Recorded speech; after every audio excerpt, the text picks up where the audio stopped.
संतश्रेष्ठ तुकाराम महाराजांचा हा संप्रदाय गाथेमधील 18व्या क्रमांकाचा अभंग आहे. हसो रुसो आता वाढवू आवडी, अंतरीची गोडी आविटते. सेवा सुख करू विनोद वचन, आम्ही नारायण एक ऐके. तुका म्हणे आम्ही झालो उदासीन, आपुल्या अधीन केला पती. सर्वसामान्य माणसाला परमेश्वराबद्दल एक श्रद्धा आहे आणि एक अंधश्रद्धा आहे. त्यांना असं वाटतं की मी मंदिरात गेल्यानंतर, तीर्थाटन केल्यानंतर परमेश्वर मला प्राप्त होईल. परमेश्वर म्हणजे काय? परमेश्वर म्हणजे सुखाचा महासागर, आनंदाचा महामेरू. आणि मंदिरात गेल्यानंतर जो तो सांसारिक वस्तू प्राप्ती किंवा अप्राप्तीमुळे सुखी किंवा आनंदाच्या कल्पनेमध्ये जाऊन जर तो मंदिरात जात असेल किंवा परमेश्वराला सांसारिक वस्तू प्राप्त करण्याचं साकडं घालत असेल, तर परमेश्वर रूपी आनंद घन स्वरूप परमेश्वर जो आहे त्याच्यामध्ये समाविष्ट होऊ शकत नाही किंवा परमेश्वर त्याला प्रसन्न होऊ शकत नाही. साधं आणि सरळ गणित आहे. देवाची पूजा करायची आणि इथं सांसारिक वस्तूमध्ये रममाण व्हायचं, त्यातून त्याला सुख प्राप्त होऊ शकत नाही.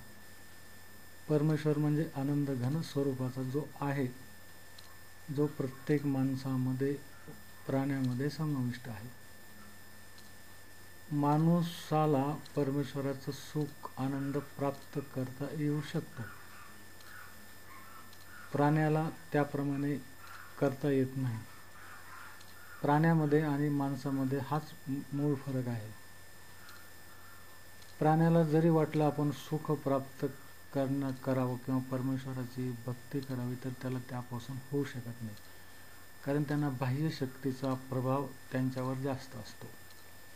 म्हणून मनुष्य योनी ही सर्वात श्रेष्ठ योनी गणली जाते. अध्यात्मामध्ये मनुष्य योनी ही सर्वात चांगली श्रेष्ठ योनी गणली जाते. माणसाला जन्माला आल्यानंतर तो परमेश्वराचं सुख प्राप्त करू शकतो, परमेश्वराचा आनंद प्राप्त करू शकतो. आणि हसो रुसो आता वाढवू आवडी, अंतरीची गोडी आविटते. आम्ही हसलो काय किंवा रुसलो काय, हे बाह्य जगताच्या दृष्टिकोनातून बाह्य जगताला तुकाराम महाराज या अभंगातून आपली स्थिती लोकांना वर्णन करून सांगतात. आम्ही हसलो काय किंवा रुसलो काय, आता वाढवू आवडी, परंतु आमची जी आंतरिक जे परमेश्वराबद्दल किंवा मूळ सुखाबद्दल जी आमची अंतरीची गोडी आहे ती अवीट आहे, ती संपणारी नाही.